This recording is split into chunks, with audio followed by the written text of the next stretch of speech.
지금까지는 나병이나 피부병에 걸린 사람들을 어떻게 확인하고 어떻게 격리해야 되는지에 대해서 하나님께서 말씀해 주셨다면, 이제는 그 나병이 나으면, 그리고 그 치유의 은혜를 입었다면, 그런 이 은혜를 입은 사람들을 어떻게 해야 되는지에 대해서 하나님께서 말씀하심으로 알려주고 있으십니다. 우리는 이 나병이라는 것이 단순히 피부병이 아니다라는 것을 배웠지요. 이것이 우리가 눈으로 확인할 수 있는 죄의 모습이다, 죄와 같은 것이다 라는 것을 배웠습니다. 그렇기 때문에 이 죄가 얼마나 우리들에게 무익한지, 얼마나 악독한지를 이 나병 환자를 어떻게 분리시키고 격리시키는가를 통해서 우리는 배웠습니다. 죄는 하나님과 우리를 분리시키고 단절시킵니다. 우리를 고립시키지요. 그래서 하나님으로부터 공급받아야 할 사랑과 그리고 은혜와 격려와 생명, 그리고 온갖 좋은 것들을 공급받지 못하도록 우리를 철저히 격리시키는 것이죠. 그래서 나병 걸린 사람도, 그리고 죄에 빠진 사람도 진영 밖으로 하나님 나라에서 추방되는 것입니다. 하지만 하나님께서는 우리가 죄로 하나님과 단절되고 고통받고 있는 그 가운데에서도 우리를 기억하시고 우리들에게 은혜를 베풀어 주신다라는 것을 오늘 말씀을 통해서 우리는 확인할 수 있지요.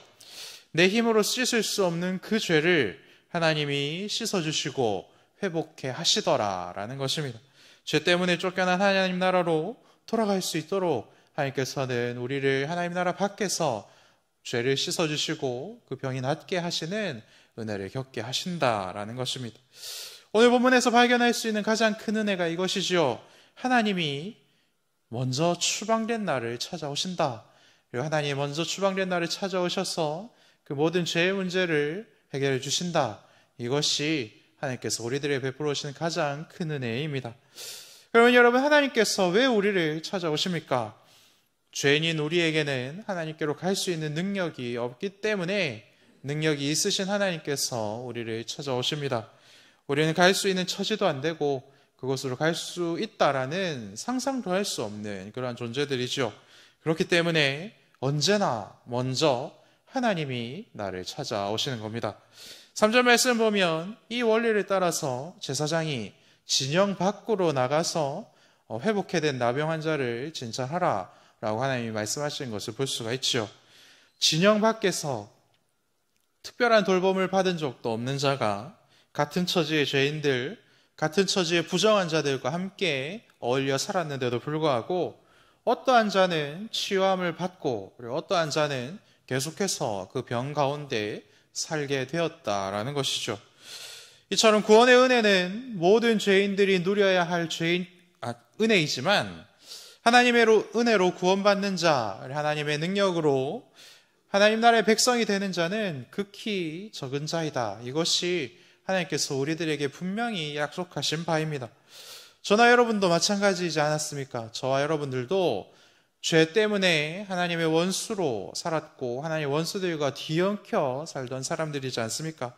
그렇게 죄 많은 삶을 살았는데도 불구하고 하나님이 나와 같은 이 죄인을 굳이 하나님 나라 밖에 추방되어 있는 나를 복음을 선포해 주심으로 만나 주시고 내 모든 죄를 치유해 주시고 그리고 그러한 나를 용납해 주심으로 우리는 이 새벽에도 하나님 나라에 들어와서 하나님께 기도하고 하나님 나라의 복을 누릴 수 있는 것이 아닙니까? 그렇기 때문에 우리는 더욱 겸손하고 극히 겸손해야 하는 것이죠. 내가 구원받은 것이, 내가 죄 용서받은 것이 나의 공로로 된 것이 단 하나도 없습니다라는 이 사실을 우리는 매일 잊지 않아야 합니다. 그것이 우리가 겸손해질 수 있는 첫 번째 단추라는 것이죠.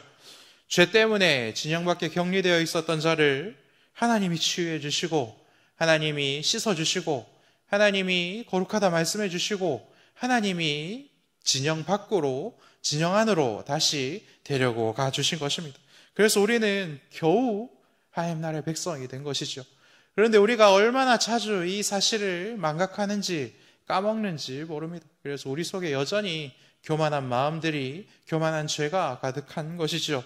여러분, 하나님이 나를 먼저 찾아오신 것입니다. 이것을 잊지 마시기 바랍니다. 그럼 여러분, 이 사실 하나님이 나를 찾아와 주시고 나는 진영 밖에서 더러운 죄인들과 뒤엉켜 죄 많은 인생을 살았던 사람이다. 이것을 잊지 않기 위해서 우리들에게 필요한 것은 무엇이겠습니까?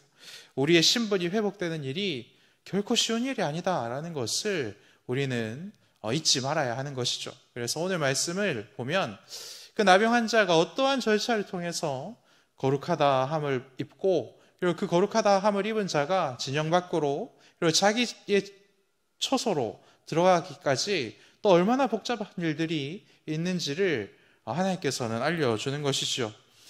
이 신분을 유지하는 것, 그리고 이 신분을 변화시키는 것, 이것이 얼마나 까다로운지를 제가 여기 서울시민교회 와서 처음 와서 학사와 디모델을 했을 때 그때 좀 알았습니다. 지금은 저희 학사에 중국인 유학생은 없습니다. 없는 것으로 알고 있습니다.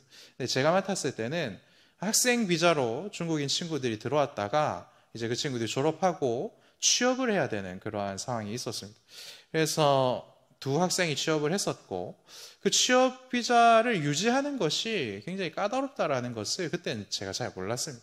그래서 그 출입국 심사 관리하는 곳에서 요구하는 것이 굉장히 많았는데, 그 중에 핵심은 지금 다니고 있는 회사가 증명해 줄 수 있는가, 그리고 확실한 거주지가 있는가, 이것이 굉장히 큰 서류였습니다.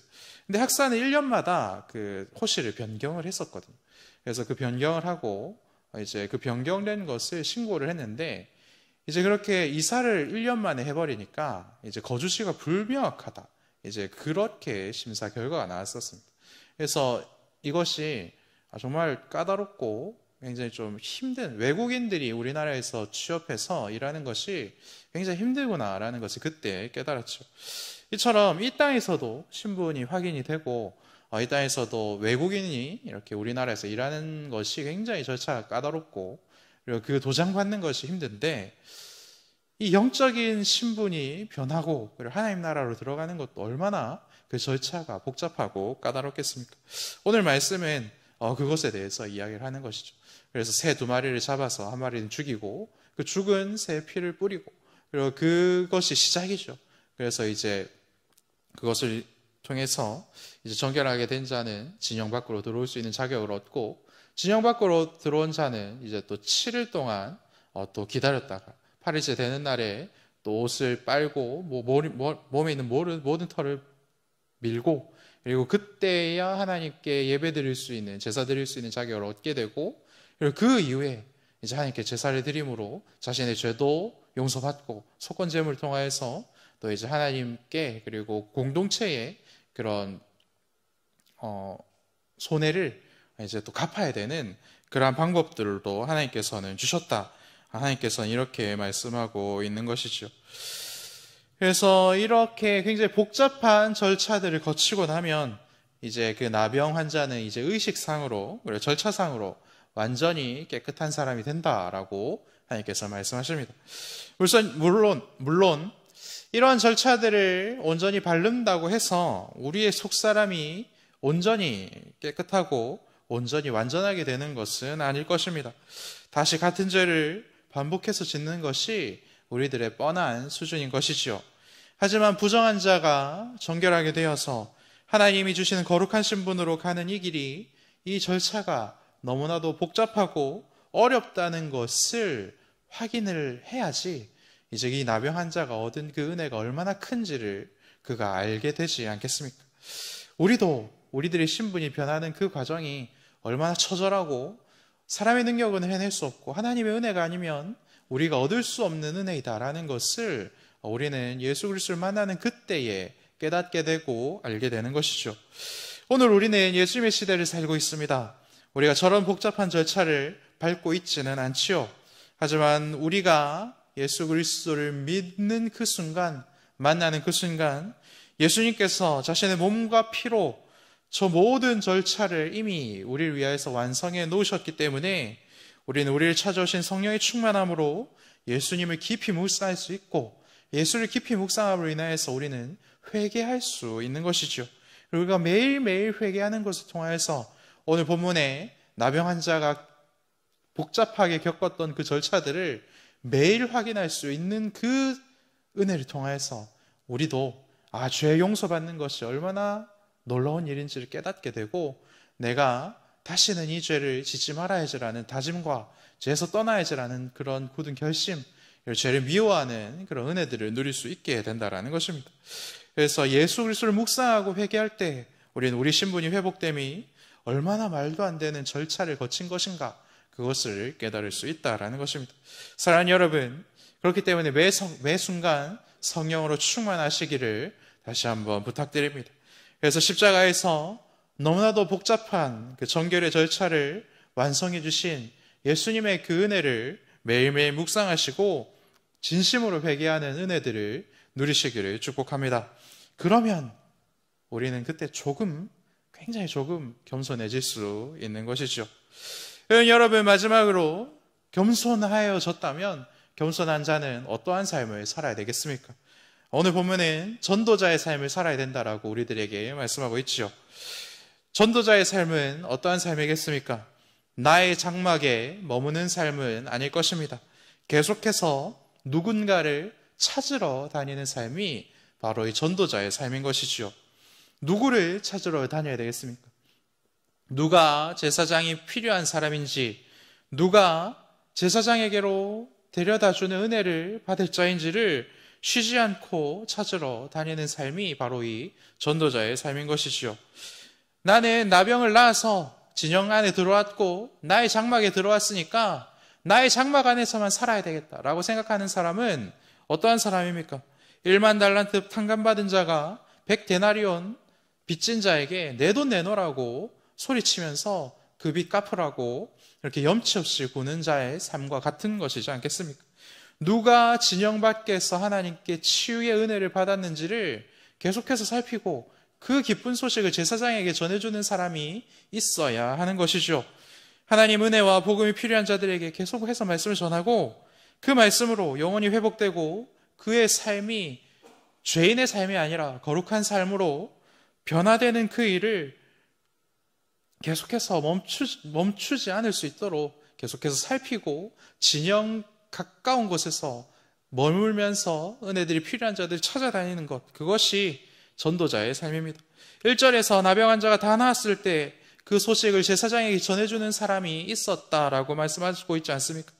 그러한 사람이 바로 은혜 받은 사람들이 해야 할 일이다라는 것입니다. 우리 모두가 하나님께 은혜 받았으니 이 일을 사모해야 하고 이 일에 우리의 시간과 우리의 모든 물질과 우리의 모든 달란트를 투입해야 되는 것이죠. 나처럼 당신도 언젠가는 하나님께서 은혜를 베풀어 주실 것입니다. 언제인지 모르지만 하나님의 은혜가 당신에게 임하는 때가 있을 것입니다. 그때 하나님을 영접하십시오. 그때 내가 당신을 제사장에게로 데려가겠습니다. 그런 마음과 그런 생각으로 매일매일 진영 밖을 살피는 사람이 저와 여러분이 되시기를 축복합니다. 나만의 장막에만 머무는 삶이 아니라 나만 잘 살고 나의 나의 유익만을 추구하는 삶이 아니라 계속해서 하나님의 은혜가 필요한 사람이 누구인지를 살피는 그 삶이 가장 복된 줄 믿습니다. 그 삶을 기꺼이 살아내시는 저와 여러분 되시기를 축복합니다. 사랑하는 여러분, 오늘 나를 찾아오시는 하나님의 은혜가 가장 귀한 줄 믿습니다. 성령으로 충만하여 나를 찾아오신 그 하나님을 깊이 묵상하고 예수님을 충만히 묵상하여 더욱 회개하여 겸손한 자가 되시기를 축복합니다. 그래서 나만의 장막에만 머물지 마시고 은혜가 필요한 자들을 끝까지 찾아다니는 전도자의 삶을 사시는 저와 여러분들 되시기를 축복합니다. 기도하겠습니다. 하늘에 계신 우리 아버지의 이름을 거룩하게 하시며 아버지의 나라가 오게 하시며 아버지의 뜻이 하늘에서와 같이 땅에서도 이루어지게 하소서. 오늘 우리에게 일용할 양식을 주시고 우리가 우리에게 잘못한 사람을 용서하여 준 것 같이 우리 죄를 용서하여 주시고 우리를 시험에 빠지지 않게 하시고 악에서 구하소서.